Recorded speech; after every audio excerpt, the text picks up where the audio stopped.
Vamos a seguir con nuestros conceptos generales de lo que eran las bases de datos. La idea de la sesión de hoy es poder pasar de ese modelo relacional, de ese modelo entidad-relación al modelo relacional, en el cual vamos a utilizar ya un motor de bases de datos eh, bajo ese lenguaje de SQL o de SQL, ¿sí? Donde básicamente pues es un lenguaje estándar utilizado para gestionar y manipular los datos en bases de datos relacionales.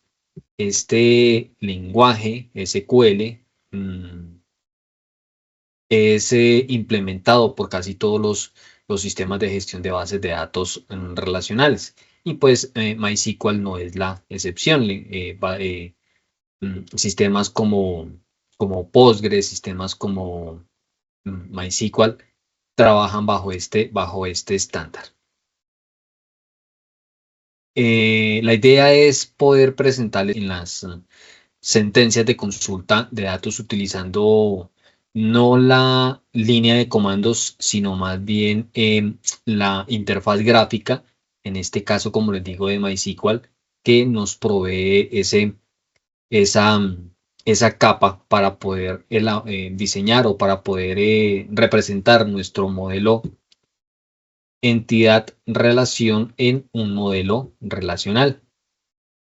Recuerden ustedes que las bases de datos pues también se fundamentan en lo que ya hemos visto de la programación orientada a objetos, ¿sí?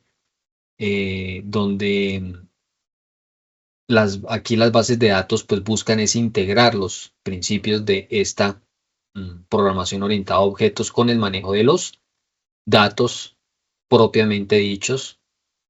En este enfoque, pues los datos se presentan como objetos dentro del código, lo que significa pues que cada entidad del sistema, ¿sí? Como un cliente o un producto, eh,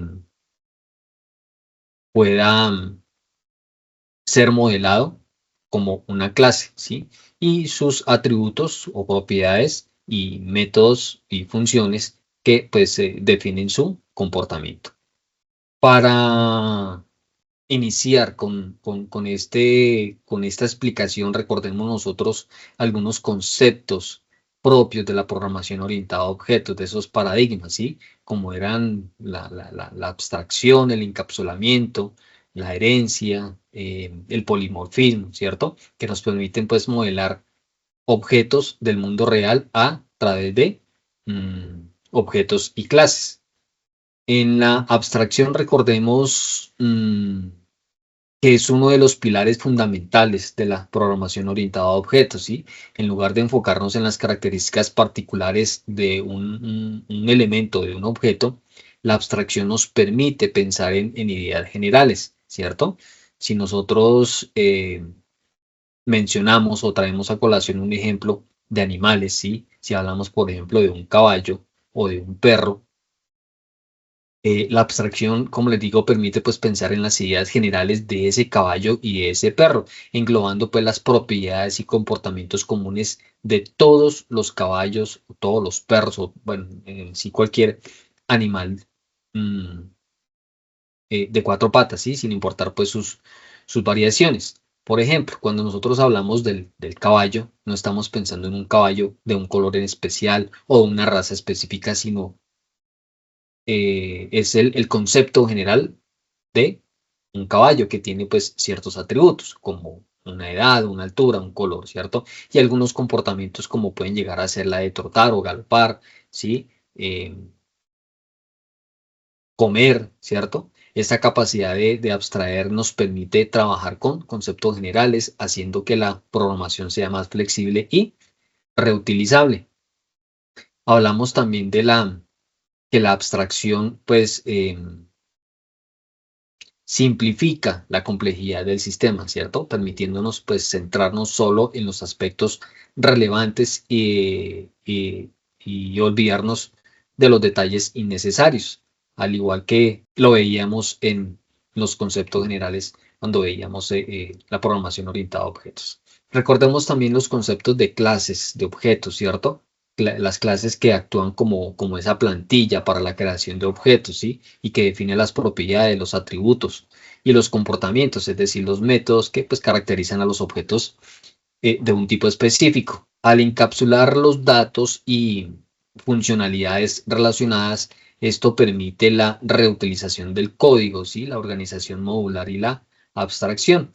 Y los objetos pues son instancias específicas de una clase. Aquí ustedes ven en este ejemplo del modelo de entidad-relación donde tenemos tres entidades, ¿sí? Y dos relaciones. Haciendo el paralelo con la programación orientada a objetos, pues las entidades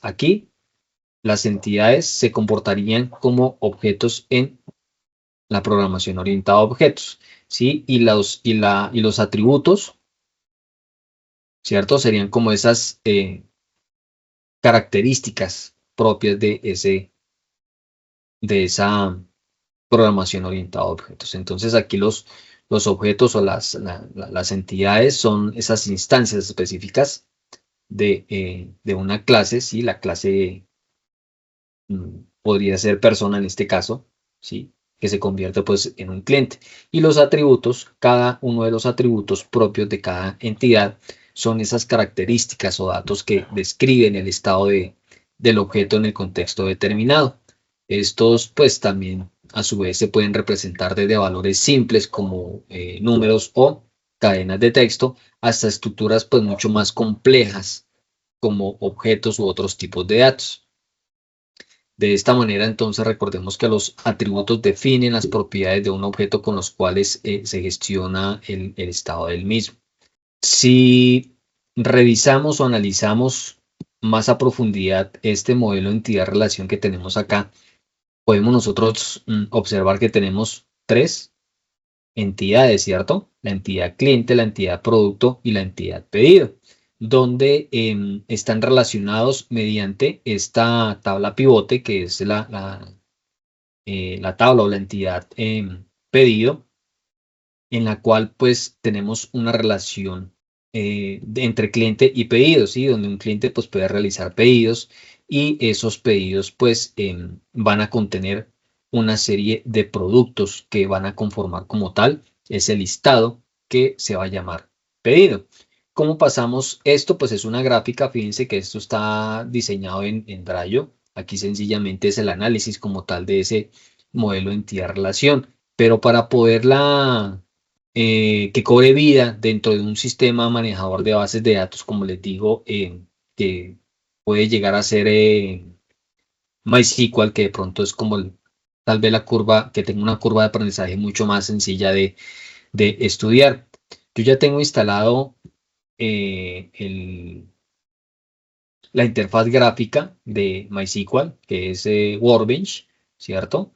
Workbench es esa interfaz de usuario que nos va a permitir crear y visualizar las bases de datos que ya estén creadas o que vayamos a crear.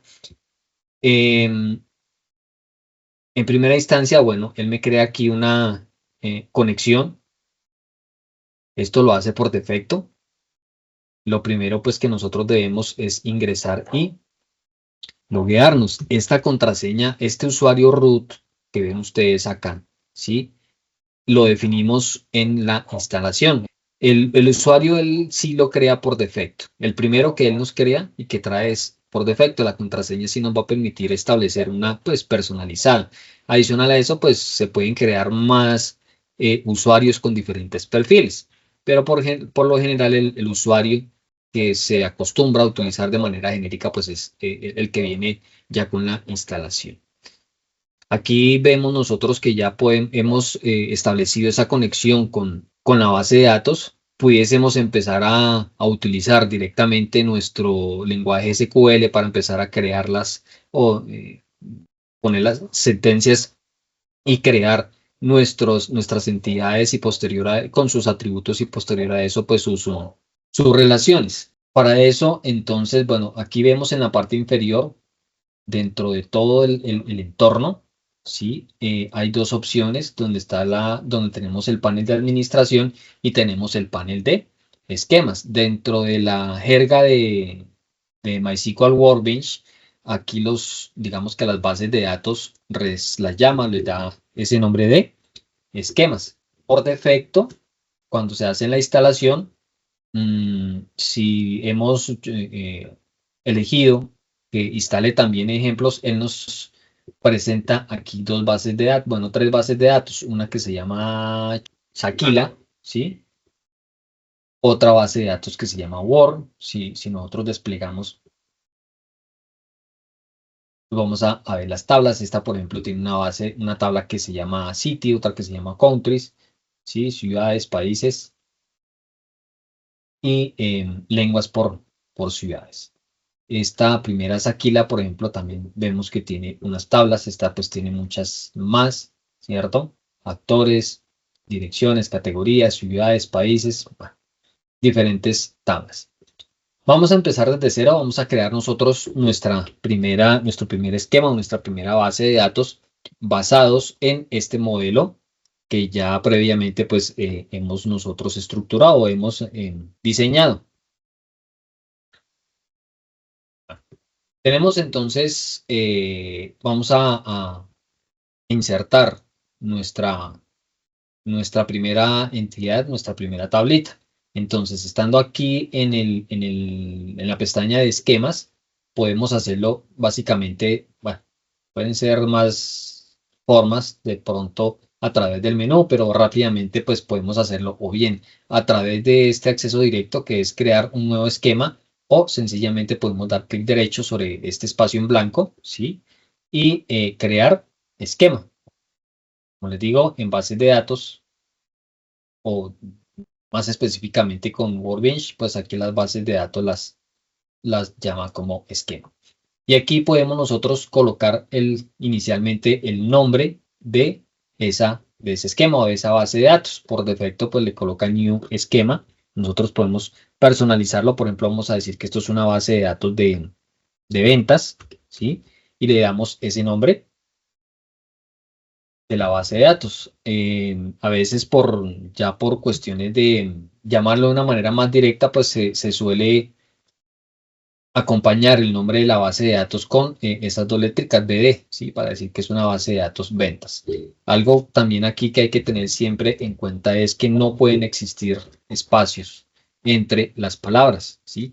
De la base de datos que vamos a dar. O bien van todas pues sin separaciones, o podemos colocar de pronto un separador, como puede ser el underline o este guioncito, ¿sí? Lo que sí es que no debe quedar nunca de esta manera. Entonces, le doy el nombre de la base de datos. Podemos confirmar la creación de esa base de datos dando clic acá en el botón de aplicar. Y fíjense que ya él de manera autónoma está programado para que cuando realicemos la acción de crear esa base de datos me ejecute una sentencia SQL, ¿sí? Para poder crear esa base de datos. Esta sería la sentencia si nosotros lo hubiésemos hecho directamente con ese lenguaje. Por ahora no nos vamos a preocupar por entender exactamente cada una de esas líneas, aunque pues esta es muy cortica. Sencillamente aquí lo que está utilizando pues es una sintaxis SQL con esa sentencia de create que me cree un esquema, ¿sí? Llamado BD ventas. Le damos a aplicar y pues si todo ha ido bien, pues nos confirma que la base de datos o el esquema ha sido creado de manera satisfactoria. Finalizamos y tenemos entonces ya nuestra base de datos creada. Bien.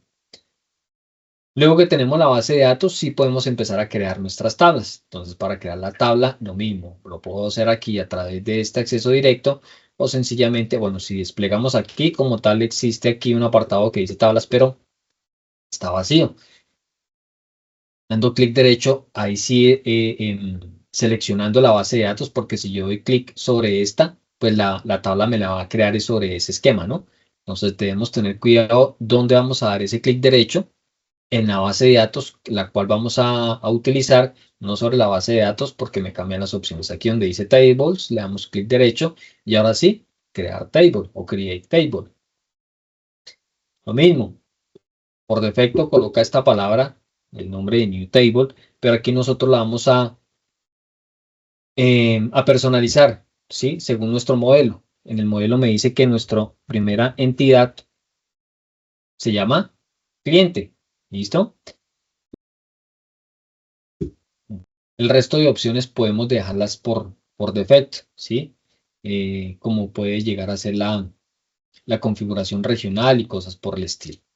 Nos vamos a centrar después de haberle dado el nombre de esa entidad aquí en este apartado donde vamos a poder insertar cada uno de los propiedades, ¿sí? O de los atributos de esa tabla. ¿Cuáles atributos? Empezamos por un ID cliente, por un nombre, un apellido, una edad y un número de teléfono. Fíjense que de hecho aquí también ya de alguna manera se especificó el tipo de dato de cada uno de esos atributos. Entonces aquí en este espacio donde están el nombre de la columna, podemos empezar por el primero que sería el ID cliente.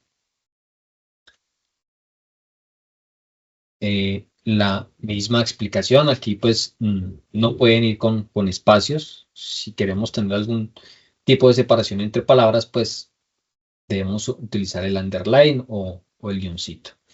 Ahora, tiene un tipo de descripción. Bueno, aquí me dice el tipo de dato. Por defecto, pues por defecto porque es el primero que aparece dentro de todo ese listado, ¿sí? Me dice que es de tipo entero. Realmente lo vamos a dejar así. Pero también me dice que es la llave primaria, un primary key. El ID como es primary key, entonces vamos a marcarle aquí esta columna para poder definir que el campo o el atributo ID cliente es mi llave primaria. Tenemos una segunda opción que es NN o not null. Esto realmente lo que hace es configurar para que este campo sea obligado o no. ¿Qué quiere decir eso? En toda tabla, en todo registro nuevo que nosotros vayamos a hacer, si lo colocamos como not null, valor no nulo, es porque es un campo que sí o sí se debe digitar.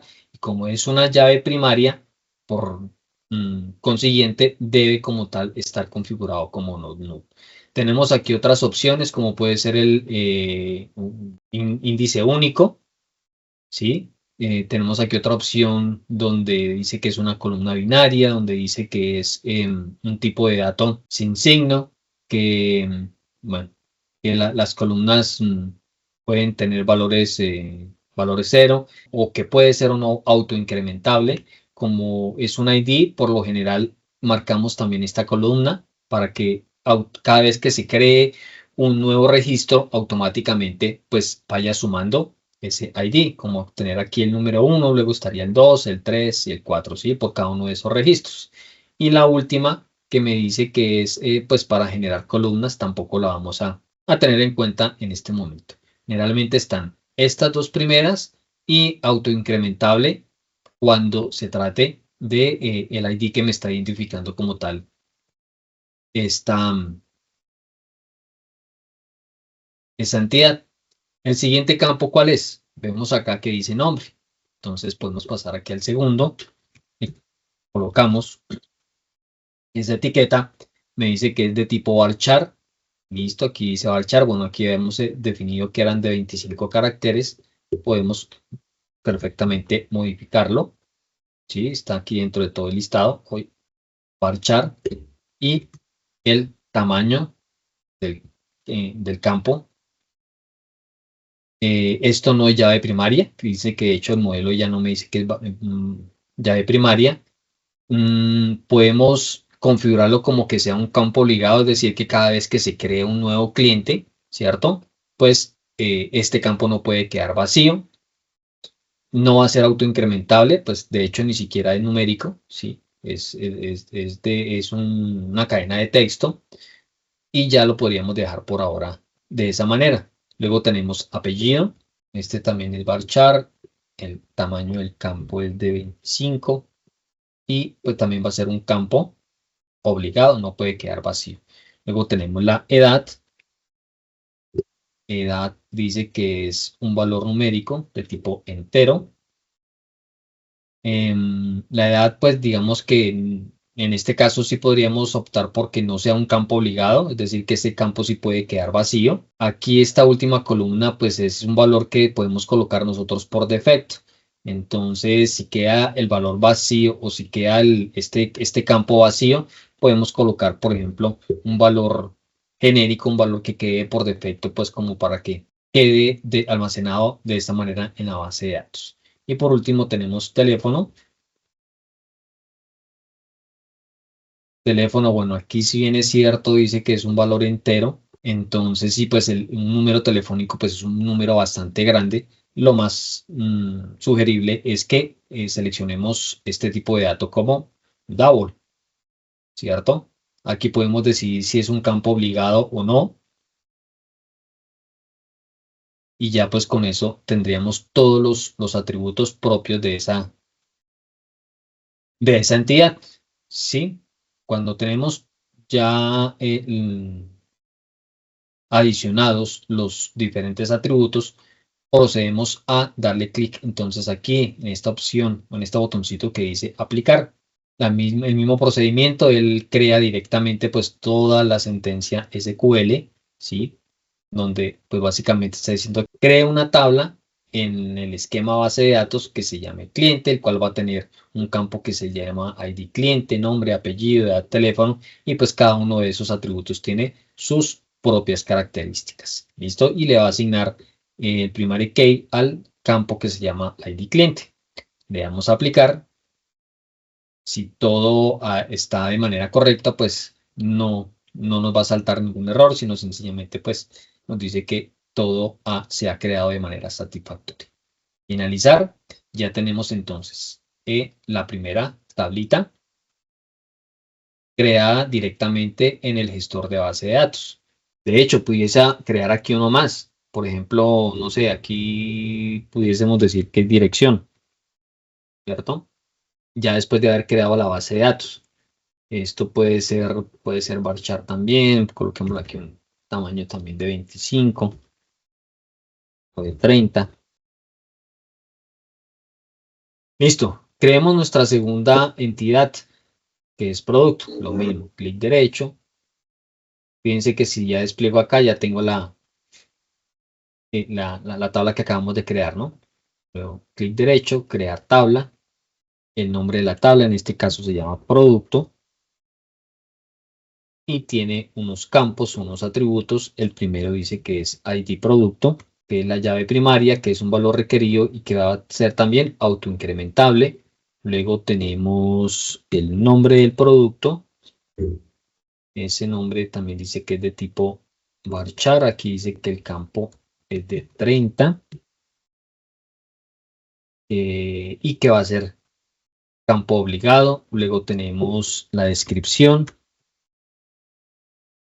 de ese producto. Aquí, por ejemplo, podemos utilizar, bueno, puede funcionar con varchar, pero fíjense que también hay uno que dice texto. Va a ser un campo obligado y por último tenemos el precio.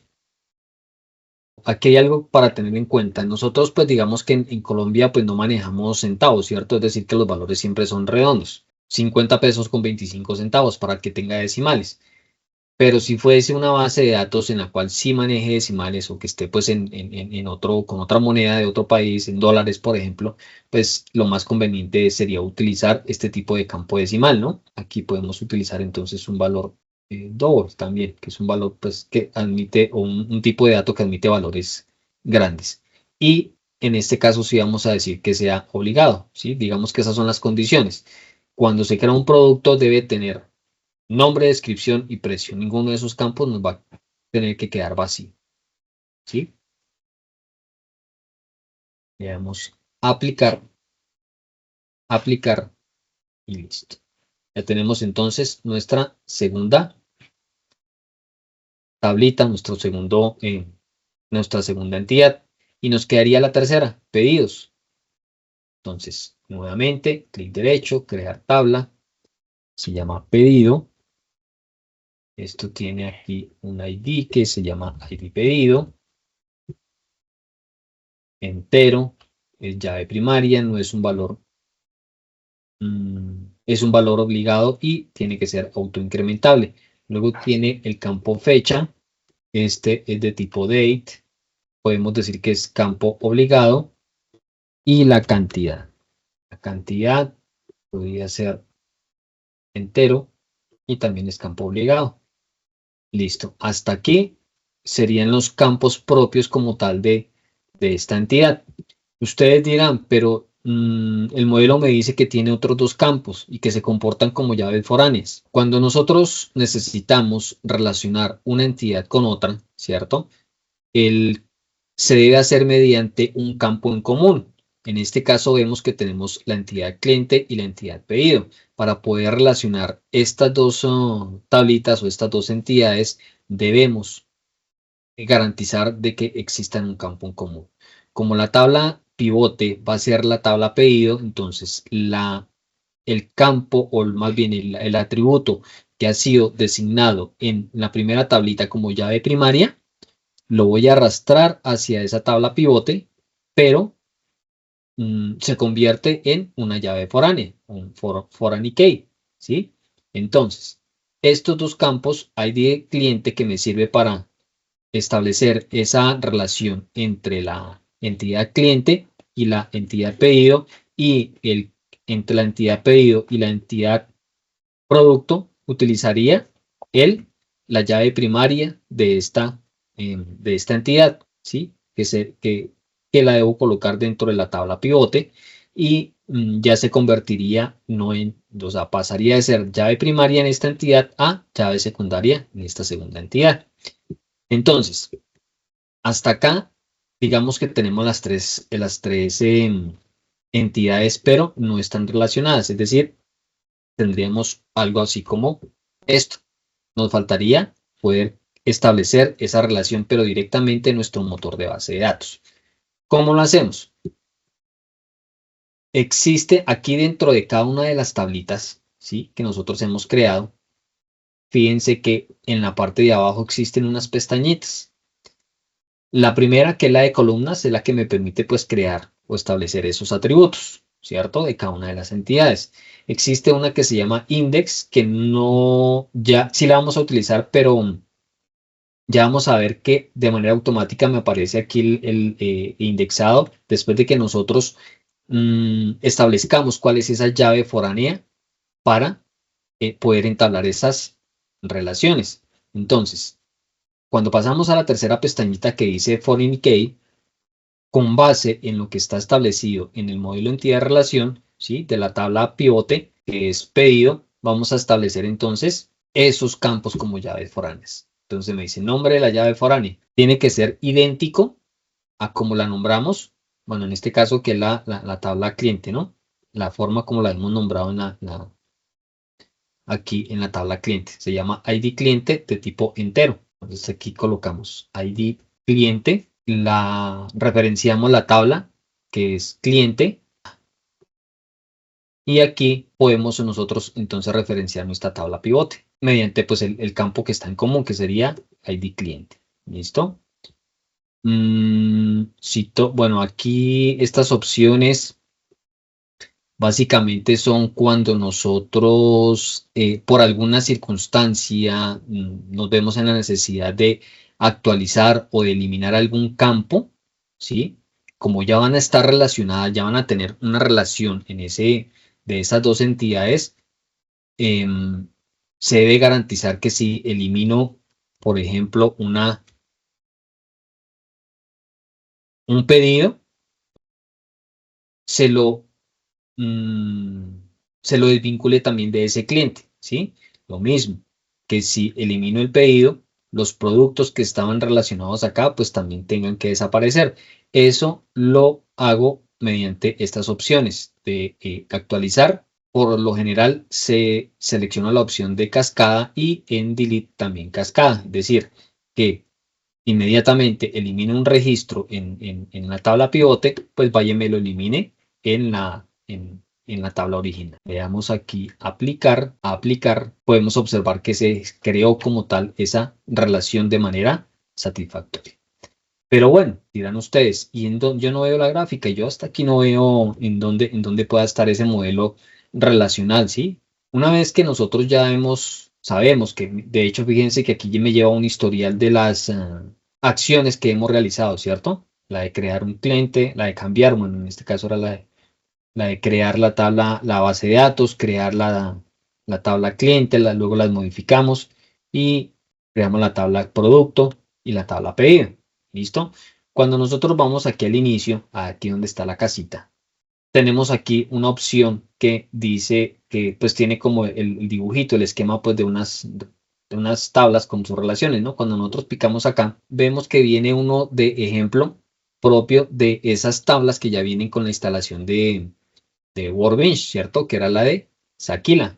Pero nosotros queremos es el modelo de la base de datos que nosotros acabamos o el esquema que acabamos de. La opción es esta última que está acá, el simbolito que tiene como el mayor que. Cuando nosotros damos clic, me dice crear entidad relación, modelo entidad relación desde base de datos, ¿sí? O desde un script, si queremos utilizar sentencias, pero en este caso lo vamos a hacer desde la base de datos. Cuando seleccionamos esta opción, ahora sí podemos aquí venir a seleccionar la base. Bueno, aquí me pide que me autentique. Coloque primero el usuario root. Le doy siguiente. La contraseña. Esta contraseña vuelvo y les digo, se configura cuando se hace la instalación como tal del manejador de base de datos. Y ahora sí vemos aquí nuestra base de datos ventas. ¿Listo? La seleccionamos. Si selecciono las otras, pues me va a crear también un modelo de relación para los otros, pero solamente quiero para base de datos ventas. Siguiente, ejecutar, se ha completado, siguiente y finalizar. Y tenemos ese modelo relacional ya directamente hecho en el motor de base de datos, ¿sí? ¿Por qué no existe la relación entre cliente y producto? Bueno, digamos que para que me quede similar aquí a mi modelo, estaría de esta manera. Es este modelito que tenemos acá. ¿Listo? El cliente relacionado con el pedido. Y pues digamos que es el mismo, ¿cierto? Bueno, la interfaz o la forma en que están diseñadas las tablas es diferente, pero el concepto es básicamente el mismo. Tenemos esa relación. Pero aquí, ¿por qué no está producto? Porque sencillamente nosotros aquí solamente establecimos una relación, que fue la de la tabla o la entidad cliente con la tabla pedidos, ¿cierto? Por eso es que solamente aparece esta. Tendríamos que volver a hacer aquí el procedimiento, igual que lo hicimos acá. Seleccionar el nombre de la llave foránea, ¿cierto? Su tabla referenciada y la tabla pivote. Ahora vamos a hacer la segunda relación. La segunda relación me dice que es entre la tabla pedido y la tabla producto a través del campo ID producto. Entonces, lo mismo. Aquí colocamos el campo, el nombre del campo que se llama ID producto, la tabla de referencia, en este caso es la tabla producto, y el campo en común es ID producto. Lo mismo en cascada, aplicar, aplicar y finalizar. La tabla pedido, tabla producto, que es una fiel copia de eso. ¿De acuerdo? La tabla cliente con sus campos, la tabla cliente con los mismos campos, la tabla pedido con los mismos campos y la tabla producto con los mismos campos y la relación entre las dos tablas. Y entonces ya tendríamos aquí esta nueva relación. ¿De acuerdo? Como pueden observar, no es, pues considero yo que no es tan complicado tener que pasar ese modelo entidad-relación al modelo relacional, ¿sí? Una vez nosotros hayamos hecho el análisis de manera correcta, pues poder pasar de este modelo entidad-relación al modelo relacional directamente usando nuestro motor de base de datos, pues es una forma bastante sencilla, ¿sí?